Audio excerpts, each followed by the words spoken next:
Sign up now at elevate.miami.edu for my course, Organized Rhyme. Looking at the word legacy, while involving some wordplay, I'll use the first syllable to build upon. We'll use the first syllable, leg. For the second syllable, we'll use an. And for the third syllable, we'll use the word knee. So now we have leg and knee. Can we use it in context with legacy? Let's just see. Wordsworth Productions with a S.com for all merch. I got 2 books available right now. What Words Are Worth Volume 1, and I also have a children's book called Socks. Age range from 12 to 15, so it's kind of like the middle school and high school age range, but adults can read it as well. What up, y'all? Welcome to another episode of What Words Are Worth. And today, I got an artist that has put one of the bricks in the foundation of hip hop. During the era of, we got Justus League, Low Budget Crew. This artist, he's one of those artists that when you hear him rap, you can understand the charisma. He got charisma when he flowing. The way he talk, he got that voice that when he come on is different from others. He talks about world, life, problems, the good, the bad. He gives you everything you need in an artist, and then making music to make your head bounce. Also think about, lyrics and how you put that together.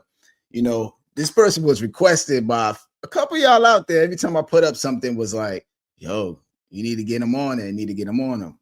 Well, I got him on here, y'all. Welcome to the stage, Median. Peace. Stage was good, people. And words was good. Yo, respect. This is dope, man. This is the first time us meeting like this, right? Yeah, we got people in common and everything. Like I'm from Wilmington, North Carolina originally. That's where I was raised. Oh, Sam Brown. Sam Brown. So whenever I go through and holler at him, he let me hear some stuff y'all was working on before it came out and things of that nature. So I was like, yeah, it's crazy. How did that connection happen? Like I don't think I asked him, but yeah, Instagram. Instagram is the new place to find the beats for me and producers.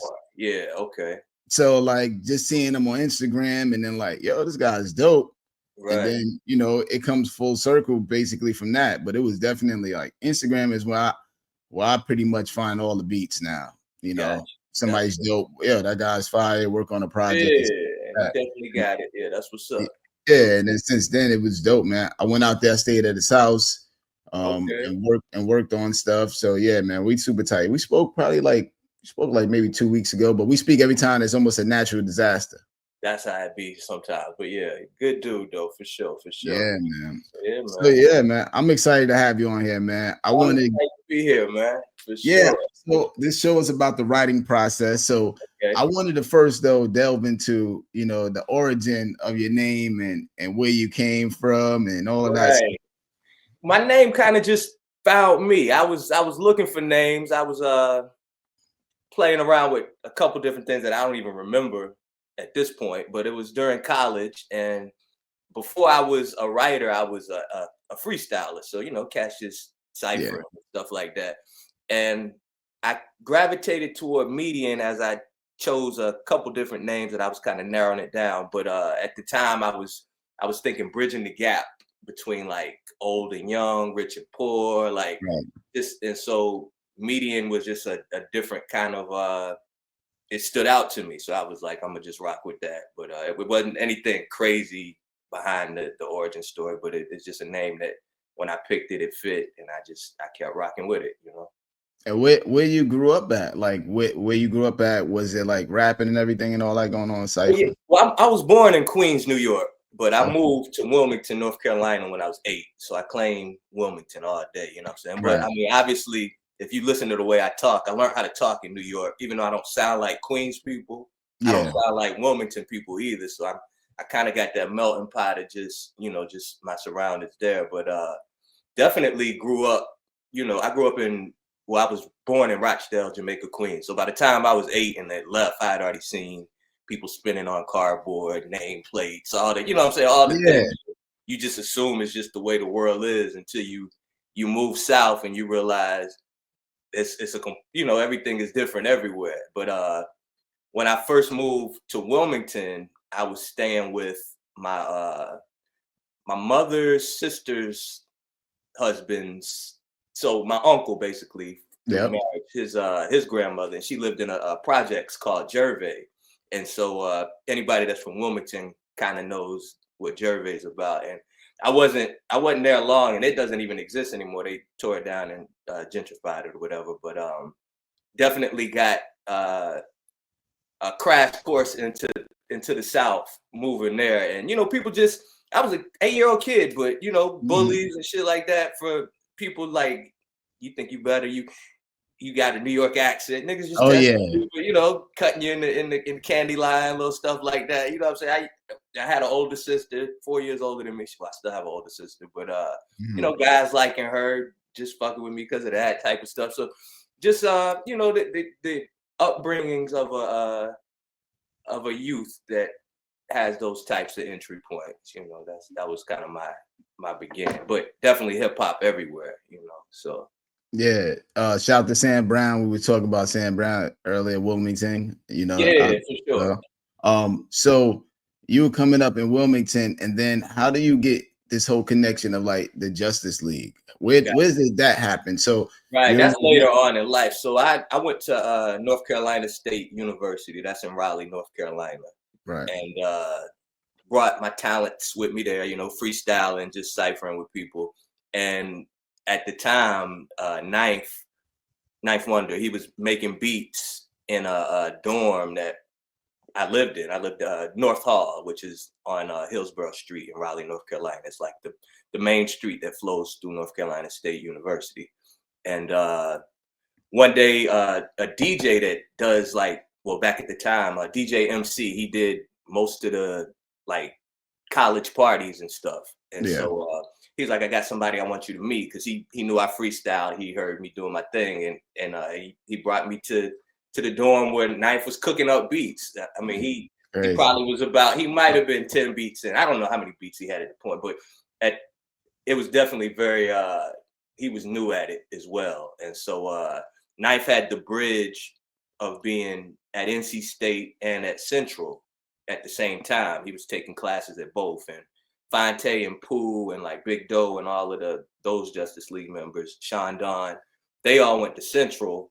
Me, Comanche, Edgar Allan Flo, Flash, all of us were in the Raleigh area. And so he kind of was the bridge between all of us, and kind of like he introduced me to Fonte and Pooh and all of them. He would bring them to events when NC State would have something going on, and they perform there, and vice versa. And so that's how we all linked up in college, for sure. It's kind of wild hearing your story, because I'm thinking about my time in college. I'm older than you, so I'm thinking, what was the things that I brought to college was more so.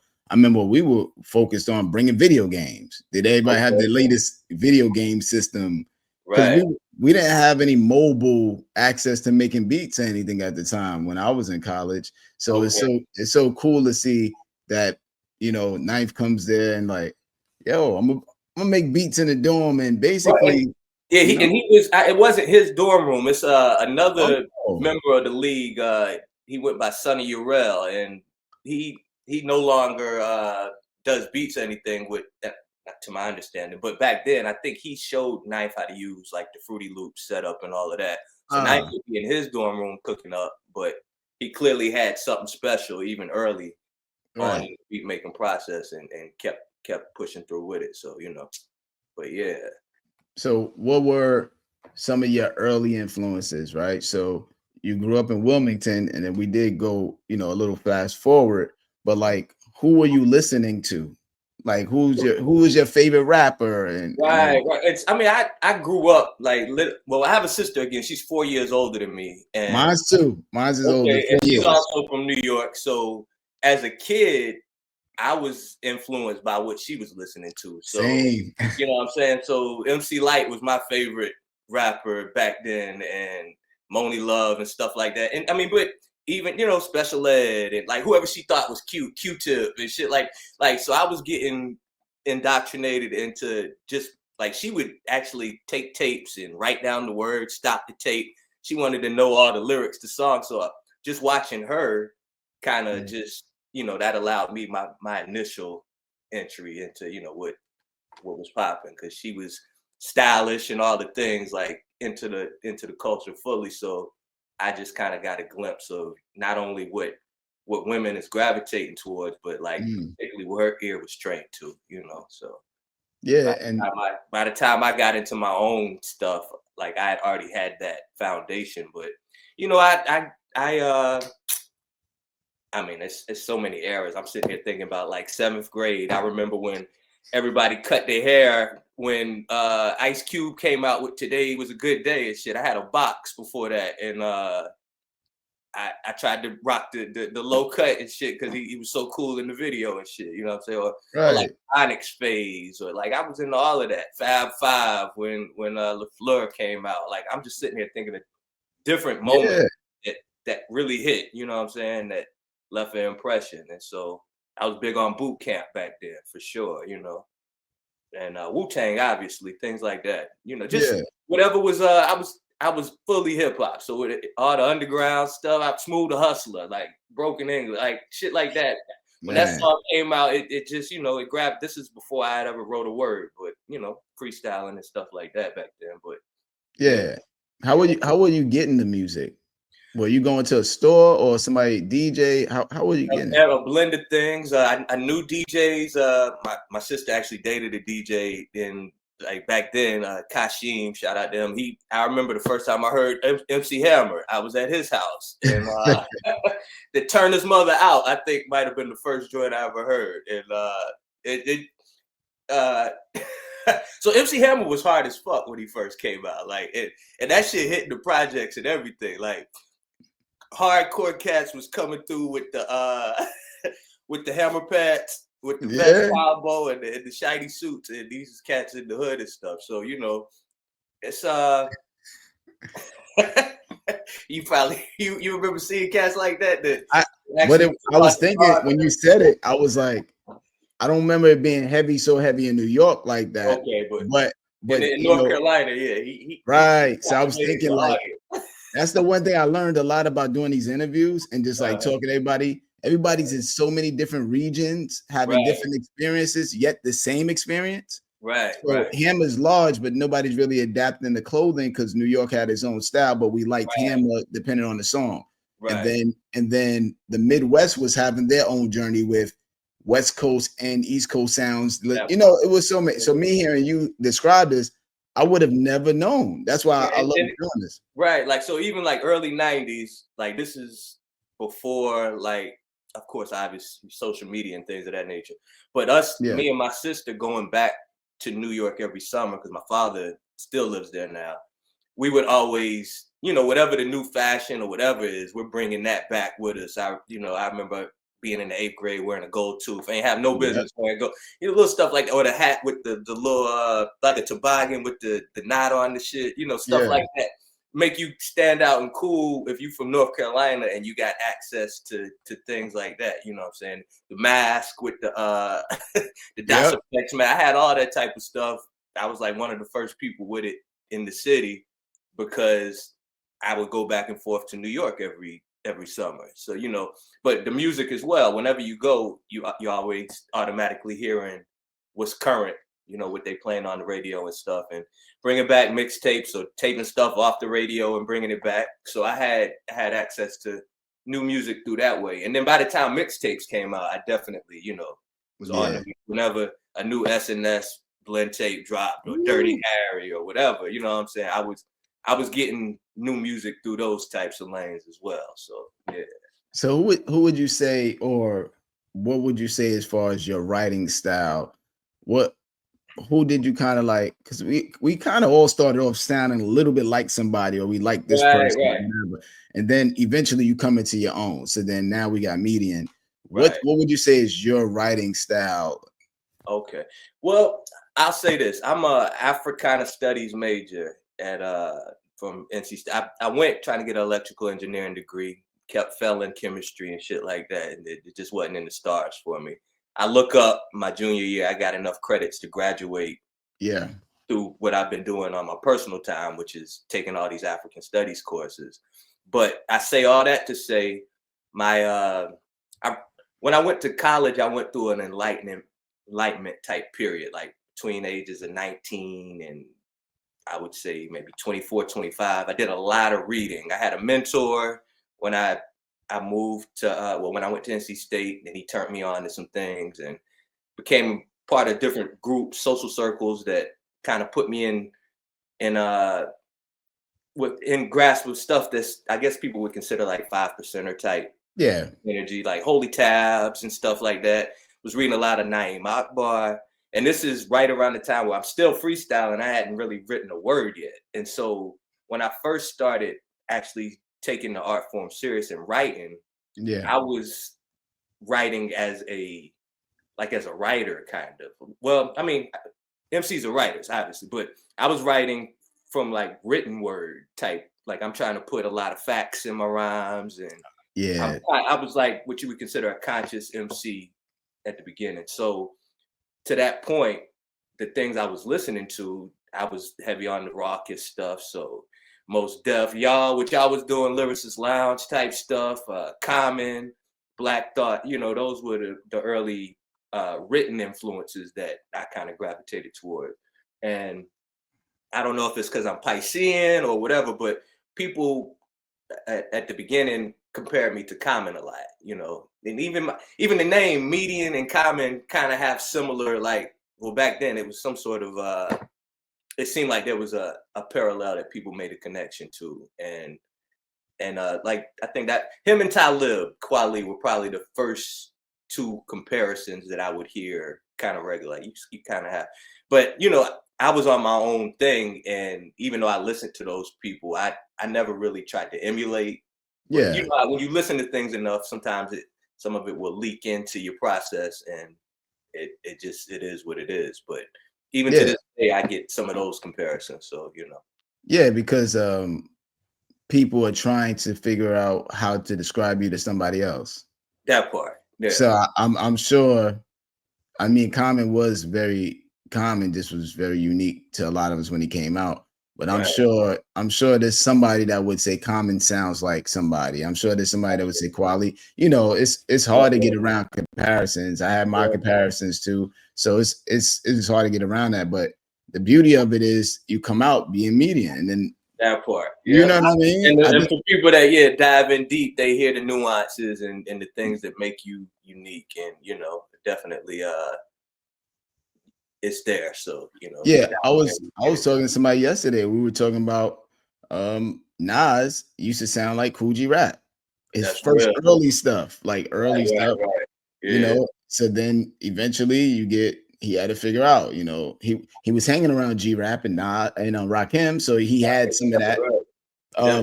Also Eminem even admits it. He at first, if you listen to his first album, what's the first album that I just forgot right now? But his first album, he would sound like AZ. He was doing symbonicals, Right.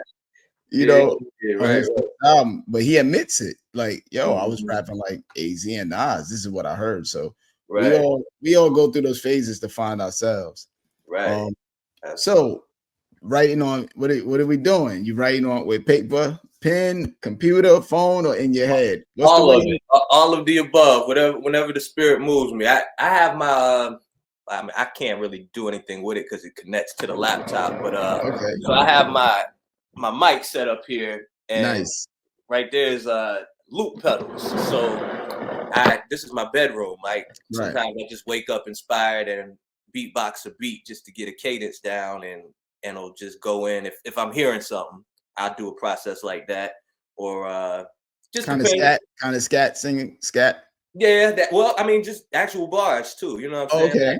Because with the loop pedal, one of them allows me to loop, and the other one has a thing where I can stretch echoes and change the tempo of the echo, so I can like but like I can, when I go back and forth with the knob, it kind of sounds like a mixing, and Right. so I'm able to just create like soundscapes, and I'm producing. Like I'm gonna put an album out doing this, even though it's part of my personal process. But to that point, it's like all the freestyle gets like the sound of production as well as the lyrics kind of all are freestyled at times, at one Okay.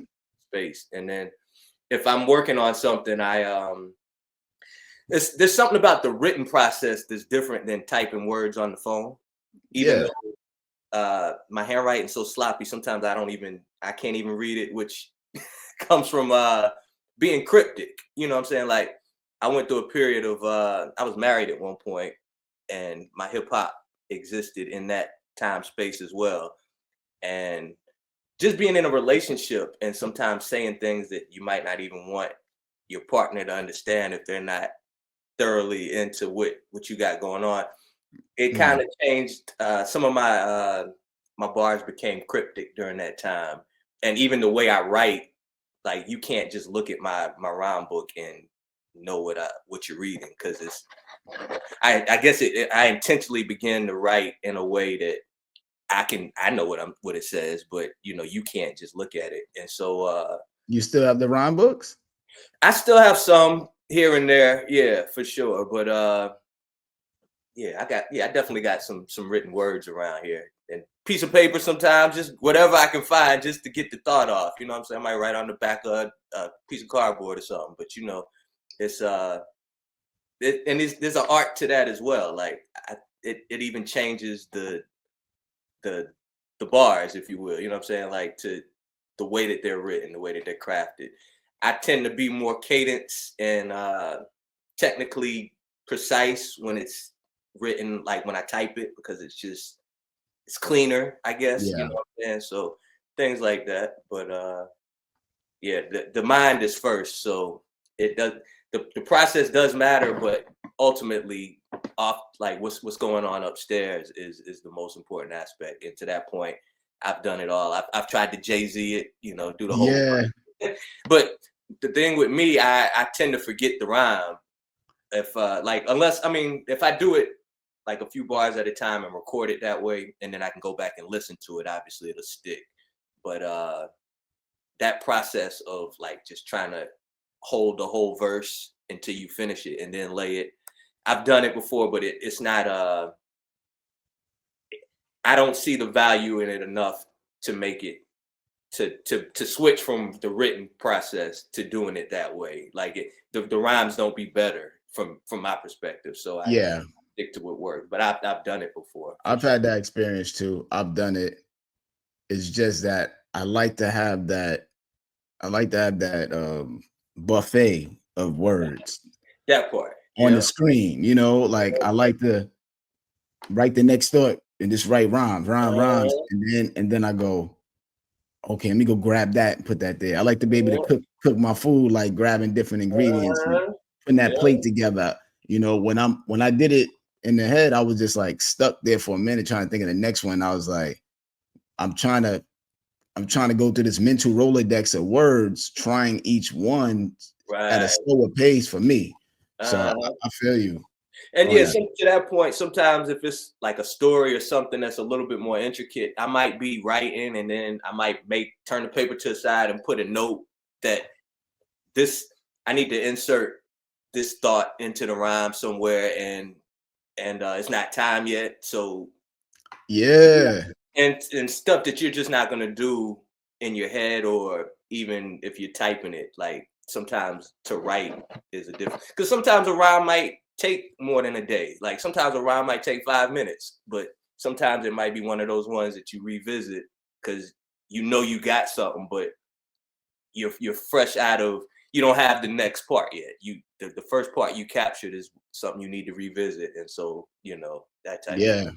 It took me, I recorded something yesterday, and that rhyme took me like 2 days, maybe 3 days. I had the first 8 bars, but then I wanted to change the cadence, but then I also wanted to rhyme with the every syllable with the other word. So the other Mhm. word was psychotherapist. And I was like, okay, I need micro errorness, you know what I'm saying? Yeah, right, So right, I had to sit. I had to just sit right, and, right. and wait till I got it. Then it was like, then I was like Stu Bangers, the maestro, period. Like Michael, I'm just trying to put Uh-huh. together like different ones, but that sitting process, you sometimes gotta just tell yourself, yo, go chill. Yeah, Go man. Yeah, because I don't like forcing yeah. rhymes out. It ain't gonna hit the same if it ain't got everything behind it. So I'd much rather put a pin on it and come back to it, you know. Yeah. So are you chorus or verse first? Usually verse first. Usually the verse will lend itself to the chorus. Like sometimes I don't even know what I'm writing until I get through with the 16, but it's in there by the time I finish the 16. And lately it's crazy too. By the time if I write a verse, just the process of like how you was talking about matching words and things of that nature. By the time I get to the end of the verse, it's taken like I've had to revisit the other part so much that I know the whole verse by the time I'm finished usually. You know, Okay. like I can spit it it because I had to keep doubling back to the first Right. parts to match it with the next parts, and you know what I'm saying. So yeah, Yeah, I know I've heard different. I think, what I've heard just going through these conversations, I heard sometimes it's very random too. Like sometimes you might get the hook first. right. It might happen in a few seconds. You walk in and be like, and you be like, Yeah, oh, I think I got the hook melody. And right. then you write the rhyme. I guess, even though you said you was writing verse first, Mhm. what's easier for you, or as far as, yeah, what's easier? Because even though you're writing the verse first, Right, right. It's easier to have a dope concept and to be the easiest thing is to be featured on somebody else's. Like I have this, I got this layup I need you to make. I'm gonna throw you this bounce pass, and oh, it's not. I never thought about that, but that's get to funny. that point because I can write about anything, and I'm sure you can too. But Right. what makes your best work is probably things that you have, obviously things you have a better connection to than others. And Yeah. so if somebody has an ill concept, it just makes it to where you can just lock in on something that's already, you know, kind of laid out for you. So yeah, That's funny because I never really thought about, like, yeah, that's usually the easiest one. And yeah. then how long does it take to write a verse, or put the song together, I would say, I mean, on some average time, probably about 20 minutes to write a Oh verse. wow, okay. But again, I've taken days, Yeah. sometimes it's quicker than that. But yeah, usually at least 20 minutes to like once I start, once I got 3 or 4 bars locked in, I'm kind of just building off of that and trying to make sure that I can convey my full point in however long the verse is before the verse is in. Sometimes I get caught up in, like the verse is like it's a game. Yo, And that's so exactly I tell people it's the best puzzle. yeah, Like it's like puzzle chess or game something, fun. right? And so Yeah. it's like if you could easily just finish the verse, but you want to push and make sure that you're finishing the verse. Like you're really working out all the angles that you can work in that space. And so it it definitely requires the thought and then not only because it's not just technically words too. I write to the beat, so I want it to hit. I want it to marriage the beat, and so to not just get so caught up in the words that it's not on the bounce that I'm able to. And so I'll have to sometimes I'll catch myself writing too much without like making sure it's married to the beat right, and then you go to spit it and it don't lay and flow the way you want. So you kind of got to Right. go back and work it to the beat. You know what I'm saying? Still maybe say the same things, but maybe I didn't need this and or this the in there to shorten it to make it, the cadence to be proper and things of that nature. So yeah. And how do you balance the time constraints for your verses and songs Mhm. versus a feature that might need it Right. tomorrow, or Right. maybe sometimes it's a business opportunity that gives you a deadline. Right. So how do you keep that quality control? That part. Well, I guess I've had the luxury of when people reach out about what the project is. So if I'm inspired by the work or like the artist I'm working with, if there's a good rapport there and I just I'm looking forward to it, it's always going to be like, as long as I'm inspired, it's going to be my best work. And I always, I put my best foot forward with everything I approach. And so I don't know, with quality control, I'm not a perfectionist. And Okay. so I believe that if I do it from the heart, like it's dope. It's enough artistic thing there where it might not be your favorite verse of mine, but I did something different in the verse, and it lends itself to my complete body of work. And so the quality control is just always going to be like, me and you can make a song right now and it'll be dope because I fuck with you and I'm pushed. It'll be dope to me. It'll be a value in it to me, even if we were just freestyling, and somebody else might hear it and be like, it's nothing in there for me. But there's a lane for it and an audience for it as well. Because if I like it, somebody else is gonna like it because I got decent taste, you know what I'm saying? So and so but for quality control, yeah, to that point, I usually do tend to like, if I have a order of things that, like, if I have personal projects I'm working on and then I get an opportunity, I probably would usually lean into the opportunity, especially if it's, something that's got a bigger bottom line, take care of that first, and then get back to my own personal stuff, which I can do it on my own time anyway, so yeah. Yeah, it's been wild to think about it because you've written hundreds of verses, thousands of verses, and then you get a feature and you knock the feature out within that same day, and then Mhm. that monetary incentive has you knock that out and do it, and Right. then you're happy with the verse because the verse is fire. So when people hear it, they know it's fire. But then also, I wonder if there's ever the conversation or reflection of like, you know, um damn, I'm writing that fast for these features like that and it's fire, Well, but I'm taking 40 years to write my own stuff. yeah, and there's something to that too. Like this, I think it has something to do with us. We're social beings, for one. I have a problem. I won't call it a problem I'm careful about what I speak because Yeah, it'll hold you to it. But I do work.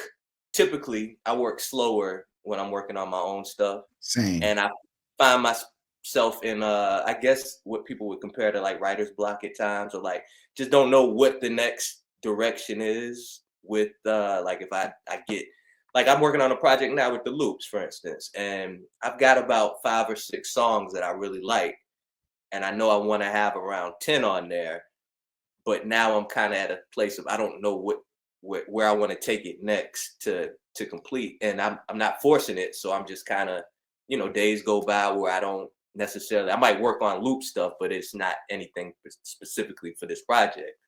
And so but somebody shoot me a verse, as I just completed one yesterday, and I started it yesterday and completed it, and he was Mhm. kind of like shot, like, how damn, you work fast, but he caught me in a spirit of creativity, for one. Like, my shit flows different times of day, year, whatever, I don't know, but right now it's easy to write. And so he caught me at a time where I just was able to knock it out and get it back to him. And the money incentive definitely helped that as Yeah, well. for sure. But he also had like I said, he had a concept that he gave to me, and so I'm writing to something that he already has in mind, and that makes it easier for me to just lock in and not even have to think about, well, what am I going to talk about? Like, I know what I'm going to talk about, so I just have to approach it the way I would approach it, Yeah, I And think so, we're human businesses. So sometimes the yeah, order needs to be done today. Sometimes some people are ordering for their food to be delivered next week. You know what I'm saying?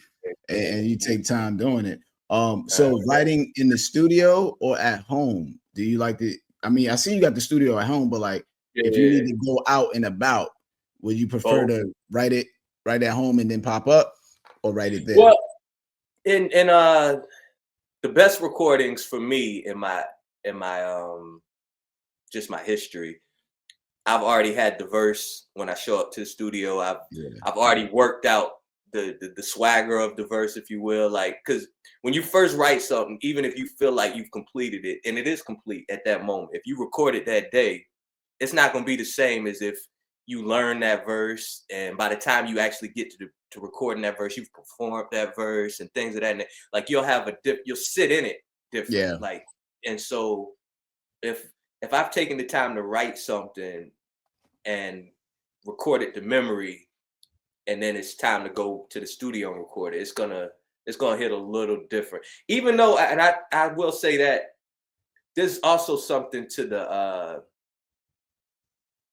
doing something right in the moment, like the spontaneity of recording something that you just wrote on the spot, and it'll sometimes have an energy that you couldn't match if you sat with it. You know what I'm saying? Because maybe you're inspired by the people in the room, and the music hits you at a place like you in the studio, and it just sounds different in the speakers and stuff. So you might just be the adrenaline might take you somewhere with it that if you just went home and sat with it, it ain't gonna have the same type of emotional energy, you know. So All right. I think it's important as a writer to kind of try all of those things, like to be put in situations where you, like, sometimes I write in the car, sometimes I write at the house, sometimes I write in the studio, but you'll get something different out of just even those like the scenery that goes along with what you're writing, and then it'll make you make different music, you know. And then, so you were just talking about like atmosphere. So your Right. atmosphere when creating, do you like to be by yourself? Is it morning time, nighttime, whole bunch of people in the studio?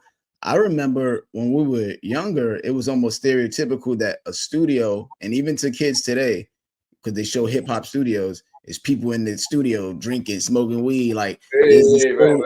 there's a whole big stereotype of what it's like to be in a rap studio. You know, Right. what's it like for you? What do you like? I like again, I like it all. I do drink and smoke, so sometimes that atmosphere will pull something different out of me. But I'm also a private person, and I like silence and just being able to lock into my own thoughts as well. So, but sometimes that chaos, the uncomfortability of it will add something to the process that I couldn't get if I was alone. So I Oh think it wow. again, yeah, you know, I've definitely written verses that were, you know, it was people around, a bunch of stuff going on, and it was almost like what I wrote was like something that needed to be proven, or so, something about what I'm writing speaks to the people that are present in the room. So if I'm recording that on the spot, knowing that these people are watching or are present, it's gonna it's almost like I'm rapping for them as opposed Yeah, to, you know yeah. what I'm saying? And so Yeah. yeah, so it's You don't want to it say nothing whack with the group around. right. It makes you self-reflect different, because it and again, like sometimes you might not even hear something that you're saying that you might feel like is whack, but when you're by yourself, it's all good. But then Yeah. you might play the same song that you've heard of yourself 3 different times, but you let 3 different people hear it.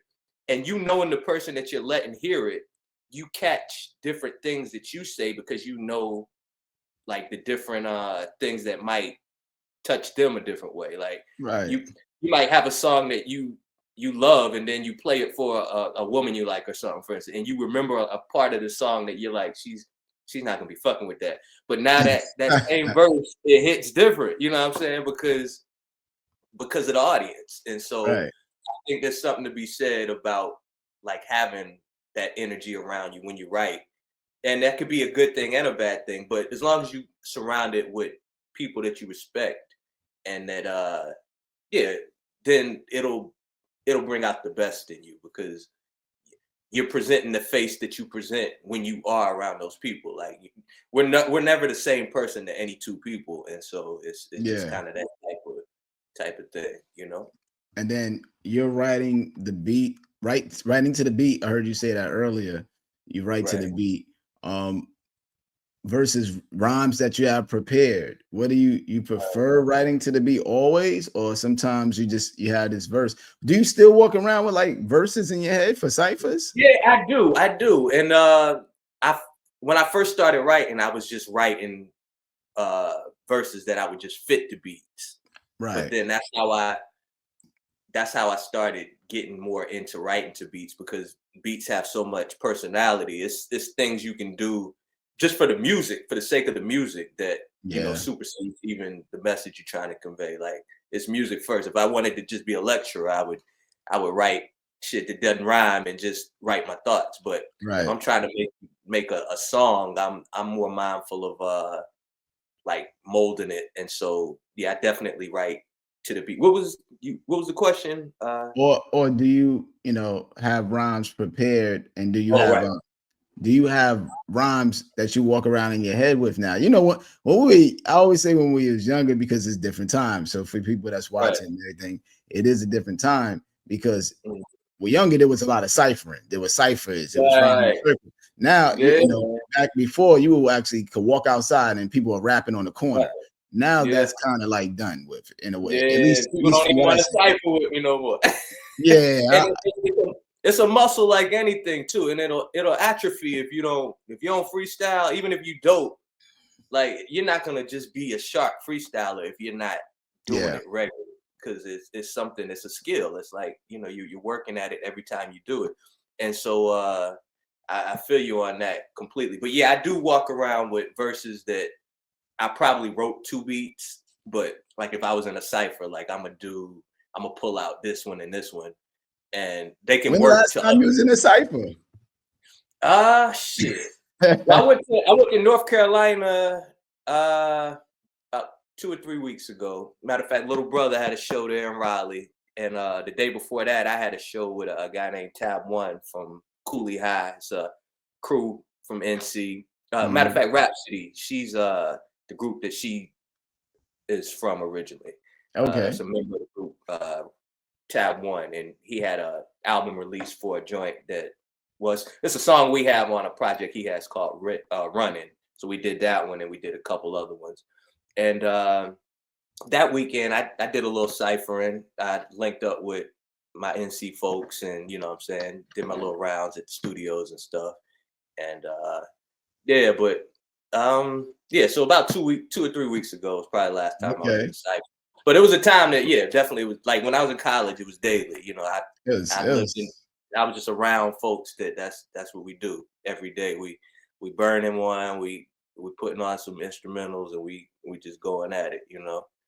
I mean, to that point, like I said, I started freestyling before I started writing. So even in high school, like sitting in yeah. cars, climbing with cats and stuff like that. You Lunchroom know, table. yeah, all of that. Yeah, but more so, I remember I have a homeboy, Sean. He pull up in his Honda Accord. We flowed to the Erica Badu On and On instrumental, like Woo. every day. Probably my whatever year that joint came out. I guess that was like my senior year, like the beginning of the senior year. But just so I probably by default I flowed to that beat more than anything by far. Like we every day we just rhyming that on and on that beat. But yeah, So that's speaking of beats, what's your beat right. picking process? Um, whatever moves me. I won't say I'm the worst beat picker, but I probably like people listen to my projects, and Well, I've you've gotten worked with some of the best producers though. yeah that part too. So yeah, it's easy to S1, pick. Kev Brown, Ninth Yeah, Wonder, coming up in the league with Crisis and Ninth, I Crisis. always had an eccentric. Yeah, so I always had access to the dope by default.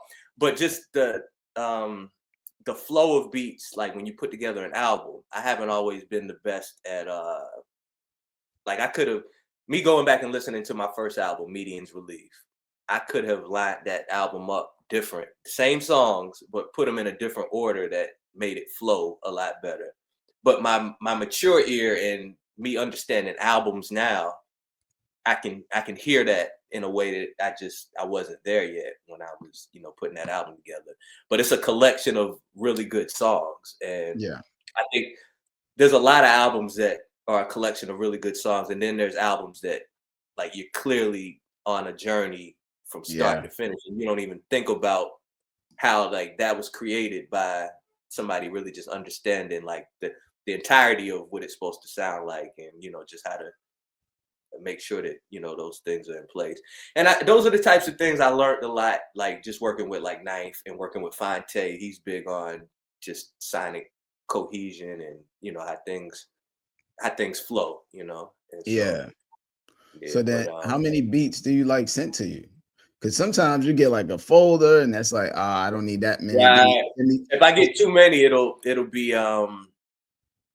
be distraction. Like I won't. I need maybe about 5 at a time these Okay, days.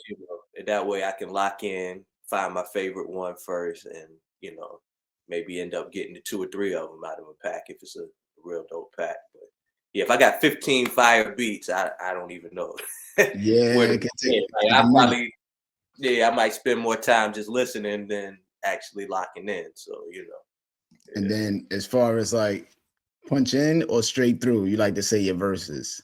Right. Both. Sometimes Okay, I have to. Sometimes I have to get it all the way through, or I don't feel like I nailed it. But then sometimes I really like the energy of where I'm at with the first 8, and I want to just pick it up from there. Like especially if it's yeah, something technical and complicated that I haven't really like committed to full memory like that yet. Like if I'm reading it and it sound proper, I might just want to keep that and just flow into the next. As long as it sounds thorough when it's complete and you can't make that distinction, which it always does when you do it properly. And yeah, so I don't have a problem with punching in at all. Like I'm not one of those people that's like I gotta finish it up. Cause shoot, sometimes it might be so technical that by the time you're at the end of the verse, you're not even breathing it out proper anyway. Like you needed yeah. that part. Like for the first recording take of it, by the time you hear it, you can master it, and then when it's time to perform it, you'll have it. But yeah, to make sure as long as it's dope, I'm not really caught up in any of those types of things. And then, what's your revision process like? So, all right, you write the bars, and now you kind of like, this is fire, but let me read it back, and then you crossing stuff out, moving stuff Right. around. What's that? Uh-huh. Well, to my think of what I was talking about a little earlier. So sometimes, well, most of the time when I'm writing a verse, by the time I get to the end, I'm finished and I know it. Like I've committed it to memory just because of the revision process of getting to the last bar or whatever. So you're And you're so revising as you go. I'm revising as I'm going Oh, along. Yeah. okay, okay, So so by the time I'm at the end, because I'm working it to the beat. So it's like if the first parts don't bounce properly to the beat, then I can't even get to the second part. So I'm like making sure that all of it is like tailored to the beat as I'm yeah. going through it. You know what I'm saying? So by the time I'm finished, it's a revised piece. Now to that point, you finish it and then you spit it. If it there might be another revision process, but like Yeah, yeah. I was thinking about it yesterday. I was really, like, yesterday I wrote it, but then I said the second line different than I wrote the line because it mhm, just felt better, with the syllables. right. Yeah, and that's real So too. when Yeah. you're sitting there, if you're okay, you're revising as you go, and then once you get to the end, you got notes on the side. And then what about like after you finally hear it for a few days, you're going back again? Not usually. Like Okay. once I've stuck it, I'm with it. I'm Okay. usually now sometimes a word or two might just get changed as I like when it's time to record it. It might something just spontaneously happen, but for the most part, yeah. Once I'm finished the verse and I've gone through it and it fits the beat the way I want it, I'm Moving locked in. on. Yeah. Okay. So then storytelling. So me listening to the music. So I'm Hmm. listening to the joints. You know, Right. you have a great way to do a story, but also how you was describing like yourself as well, listening to what you listen to. When you're Right. telling the story, you have a lot of charisma with the lines. Right. Right. You're saying the story, but then also you might say it in the vein of where the person may have said it, or you're Right. right. Yeah. So, how important is storytelling for you when you're writing these songs? It's very important. Um, Even more so than well, I won't say more so, but equally important to storytelling is I like to write visual stuff. So Right.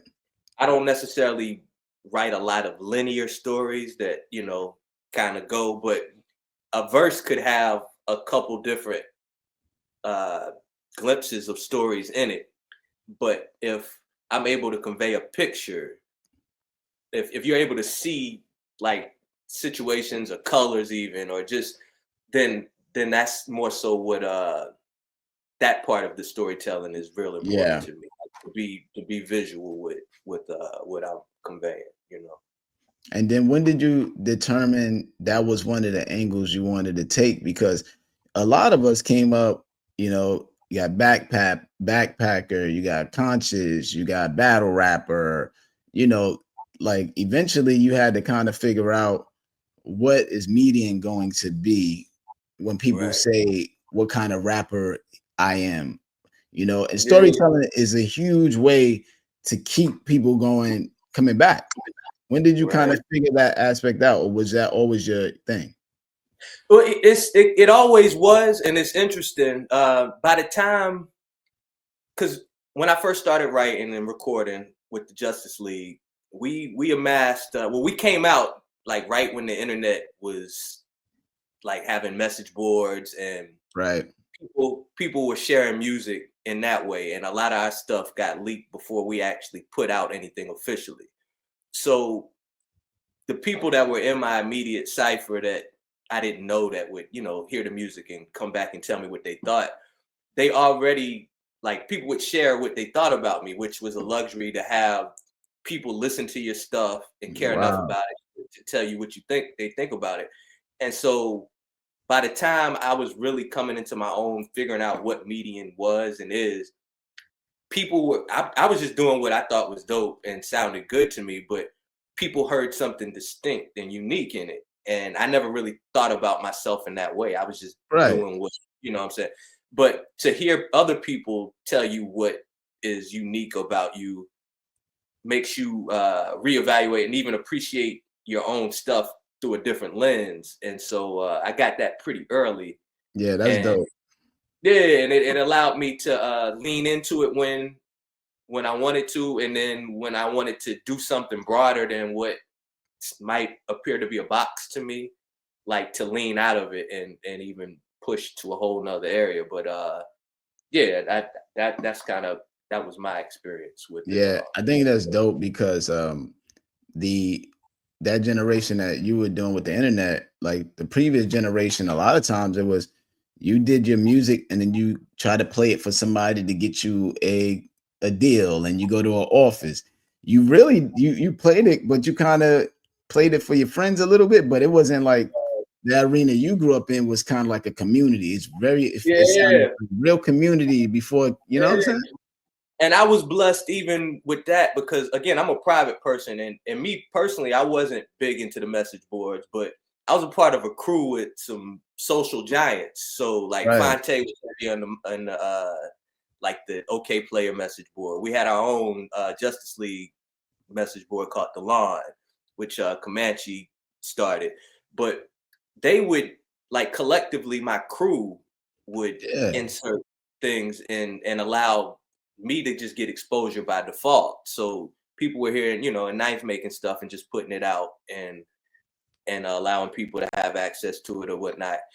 And shoot, people was bootlegging Justice League stuff because it wasn't anywhere else to get it. Like, so people were making their own little mixes and burning them on CDs or whatnot. And a lot of my music would be on some of the early tapes.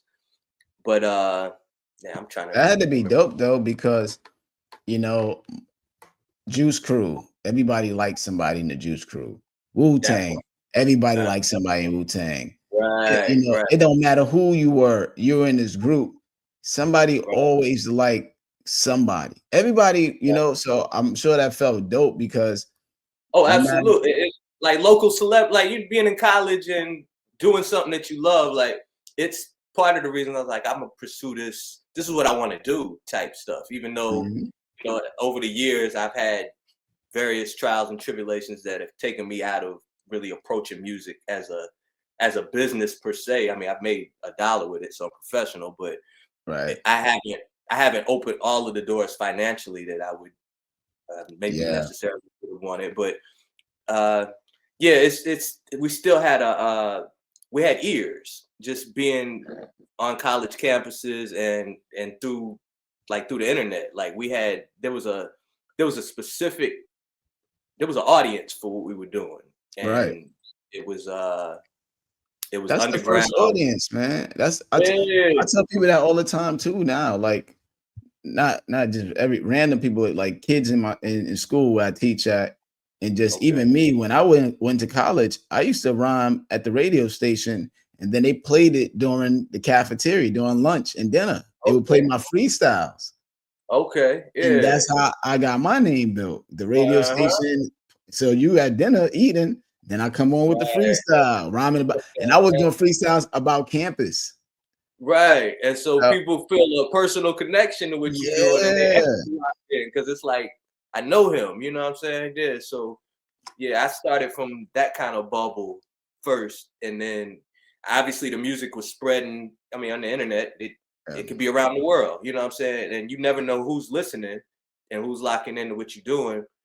But by the time it spread, like I already had at least that confidence of yeah. there's a core of people that fuck with it, and you know, like they looking, they're checking for it, you know. So yeah, So, what do you do when you have a creative block, right?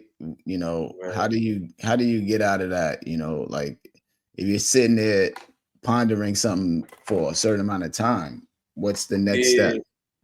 I usually step away from it and do something completely different, and come back to it with fresh ears. And yeah, definitely. You know, I I don't found believe that in rest too. How about yeah, when rest with off, eat in, rest? like yeah, changing the whole venue. Like just like if I'm writing in the room or something, like I might need to leave the house and you know just Right, right. do some, go hoop or something, go work out, or you know, but come back like a completely different version of yourself after you done had Yeah. some other experiences. Yeah, so you know, because I don't believe in just forcing rhymes out. Like it just sounds. It's, to me, it just sounds forced. You know what I'm saying? It sounds robotic or whatever. And So at one time, were you signed to Half Tooth Records? I was. And you have I you was have on a Half Tooth Records. we have a couple of different Yeah. I was on absolutely Half like Tooth, and then it was like right. we just signed meeting, and I was like, oh, all right. Yeah, I didn't, but we never met, you know, and all that, you never know. met. But I just knew of you Yeah. being on the label at that time. I And think when Camp Low was on there briefly. yeah, Even though, yeah, I never not through there. I never met Camp Low. I definitely met Geechee's. Damn, what's it's Geechee and what's uh, what's the other? Geechee Geechee Sway. Suede.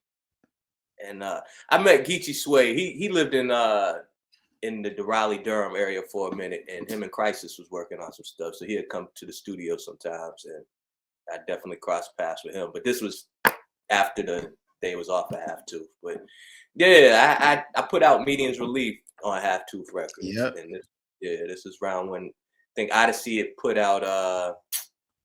I know Ken Starr was putting out Star Status around that time. I Yeah. can't remember which project Odyssey was working on at the time, but I went up to New York and we all broke bread and things of that nature. And what's the conf the it's not it's like almost South by Southwest equivalent in New York. Oh What's yeah. the Was it SIR? Not SI, that's the studio. I was gonna say CMJ. see damn it was one of them I think festivals it and might we have we had been CMJ.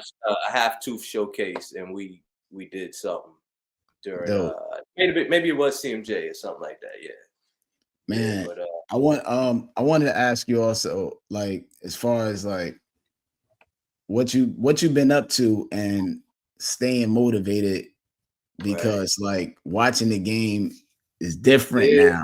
You got to and I drop yeah, the albums game every month. Usually drop albums month every 2 weeks. right. Actually, Ransom just dropped the Primo joint 2 weeks ago, and then this week he Okay, dropped him and Conductor. He just dropped right. two Yeah. separate albums. And I can't keep up with everything. I can't keep up with anything anymore. And so I personally just stay motivated out of the love. Like I moved to Jacksonville, Florida 2 years ago, and I kind of moved to get away from some of the well, I won't say I was driving trucks for Right. off and on for 5 years, and I moved here off of the tail of that. And this is the first time I've lived alone in my adult life because I was married at one point, and Right. I got a divorce. I went back to the house, Mom Duke's house, for a minute. Then I when I started driving trucks, I was renting a room because I didn't really need space like that. I was always on the road, Right. and so I just wanted to be off the truck and like be back in a space where I'm coming home at night. I can like build community, and I wanted to do it somewhere new, Right. somewhere that I didn't have any type of ties to. So I kind of just like how Simi and Akeem spent the I globe feel and you. picked Queens on Coming to Sometimes America. you gotta go. Sometimes you gotta go Yeah. somewhere else and reinvent yourself. So coming here though, they have an event, art walk once a month downtown, and We have it here too. Yeah. okay, boom. There's a cipher at the one here that this guy named Mal Jones has ran for like 13, 14 years. And Wow. so me going to the art walk and seeing what he was doing immediately clicked with him, and we started working on some stuff. And we have a group called Endless Summer, and we recorded an album the first year I got here, and we shot some looks for it, some videos and stuff.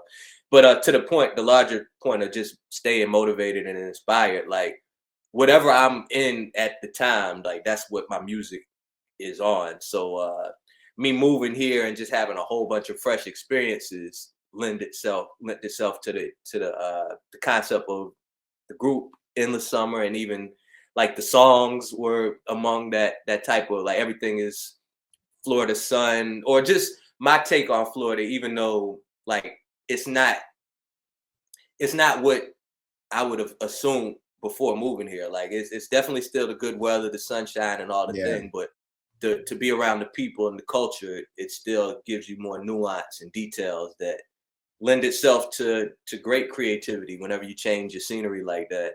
And even what I have going on personally, just like with health and diet, exercise, and these types of things, all of that Oh yeah. is like it comes out in the like whatever new type of thing I'm on at the moment, like that all bleeds into the music, the way that I write with my writing style. So yeah. Man, median. It's been, man, this has been super dope, man. Like I said, you've been requested on here, man. That's The cool, people yeah, in the man. comments. What's the new projects you got going on? And then give us your social media stuff as well. But let us know Okay, what's up. so I'm I don't know if you noticed, so I missed the because we were supposed to link last weekend, but I'm so I don't really get on the gram that often. I don't have a Facebook. I don't get on Twitter at all, even though I got one of those. But you're I'm on the kind of gram though. You're on the gram. So yeah, people, I go to yeah, I'm on the gram. So median 777 is my Instagram. And I check in randomly here and there. But whenever I have something new that I'm trying to promote, I use it that way. is that the way they get in touch with you for verses too? Yeah, you could. I'll definitely get the messages if somebody hits me on the ground. I mean, it might not be that day, but Yeah. I go through there once a week at least. Yeah. But I be living life, man, and Of course. I'm definitely still active. Like I hip hop is in me. Like it's one of them things that like the Q-tip line. You find me in a cipher if I didn't catch a deal type of thing. So I'm always working on something, even if people aren't hearing it, and it's what allows me to stay sharp enough to when I do get a feature that's gonna come out on something bigger that like it'll sound current, and I don't sound like I missed a step because I hadn't stopped Right. stepping. So What's yeah. the latest project that I know you were speaking about you working on something now. What's a project? Well, 3 songs or albums of yours that Mhm. you would say go check this out if you don't know Median. If well, anything I'm on. So the most recent thing that I've put out, if you go to my Instagram, you'll see Endless Summer. Again, Mhm. that's something I've done since I've been in Jacksonville, which makes it current. And it's a co project. So me and a guy named Mal Jones, but Yep. it's 10 songs. I have one single song on there. He has one single. The rest we on together. but it's definitely, if you want to know what's been up with me lately, it has some current bop to it. Before I left Durham, North Carolina, I was working with a crew there, and there's another project on my Instagram, one of the little circles at the top. You can click on it. It's called Avant Guides, and I'm gonna put the album covers on the screen.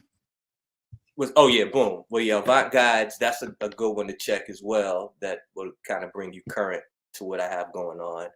And yeah, I have some stuff I'm doing with the loop pedal that kind of give you a glimpse of where I'm going with it, that are on my Instagram page as well. So it's a couple just free form verses that I've done where I do the beatbox and then kind of, you know, but those aren't as, I mean, obviously it's not, sound quality isn't going to be as good as like the music that's on the album. So I would say Endless Summer and Avant Guides would be two that have a ton of work. Like you'll hear at least 10 songs of me on Endless Summer, and then on Avant Guides, I think that project had like 20 something songs on it. I'm on at least 13 of them, but it's also a collective effort with me and some cats in Durham that I was doing stuff with. But I'm definitely heavy on there, you know, had a lot of influence on that project. So yeah.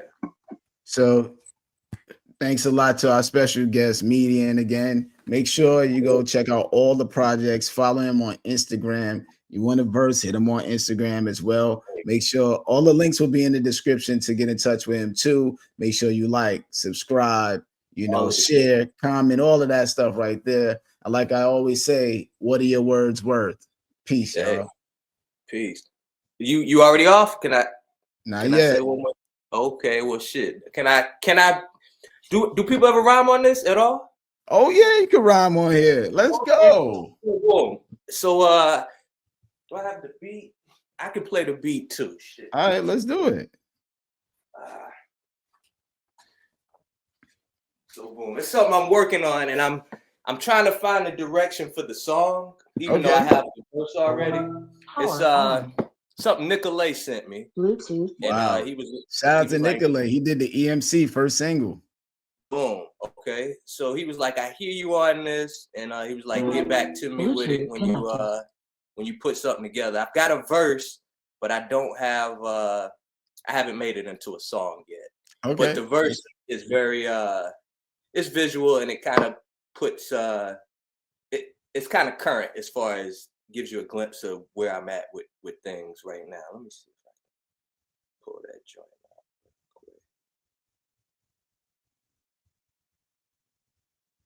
This is dope.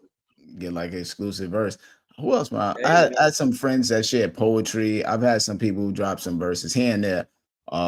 But yeah, I always welcome somebody who want to rhyme on here. Freestyle. Yeah, I mean, I'm here. I know that yeah, you like that on the you that dude, so you know I would, man. Listen, I would jump in on the beat and freestyle with you on here if I felt the technology would match me up perfectly on timing. You know what I'm saying? Sometimes. Right. Is this not gonna let me be great and play the beat? I'm gonna just do the verse freestyle because I can't get it up. But again, Nicolay sent it. That's the kind of pretext. So Nick sent a crystal ball via Dropbox, a shooting star to wish upon. As I pondered, it got sticky. It stuck with me like I was staring in the mirror of Erisat, haunting me, taunting my dreams. I stayed gone for weeks between grinding, life, and finding my leisure. Time ticking at the speed of my passion. All at once, everything happening. Babies becoming graduates. Some of my peers have passed. Some are grandparents. What a thrill it is witnessing the cycle of life. Riding my bike as well as diet and exercise to maximize the quality, though I could die tonight. This little light of mine, I see you shine. I gotta be shining. Got some game from a dame that was smoking that flocker. 3 in the morning, I'm prone to running them red lights. Ever so often looking both ways before crossing. Cautiously, I hear the night owl hooty hooting in my tree. Took about a week before I seen it. Late night strolling, full moon and Taurus. Trees in the forest where I live is like some swampish. Ferns in the shade, mossy oaks and blood oranges. Tropical regions in the yard, the trees are dormant. Welcome to Florida. For the time I'm Duvalian. The world's my oyster, free to grow wherever I roam. Feeling at home, yeah. Good luck, man. Dope, hey, man. And a lot of that stuff in there, you know, I relate to it being of this age, brother. That part, you know, and so yeah, that's where I'm, Yeah, you know, being what of I'm this age. gravitating on. Dope verse. But Yeah, yeah, man. I appreciate it you goes sharing straight that. to the beat. Yeah. What's that now? I said, I appreciate you sharing that on here. You ain't Oh, have for to. sure. I appreciate you giving me the space to share it, man. For Yeah, sure. man. So anytime, man. Anytime, man. We'll talk off of this though, but anytime with other things or whatever, you know. So Yeah. y'all, shout out to Medium once again, sharing the verses on here. And like I said, y'all, what your words are worth. Peace. Peace.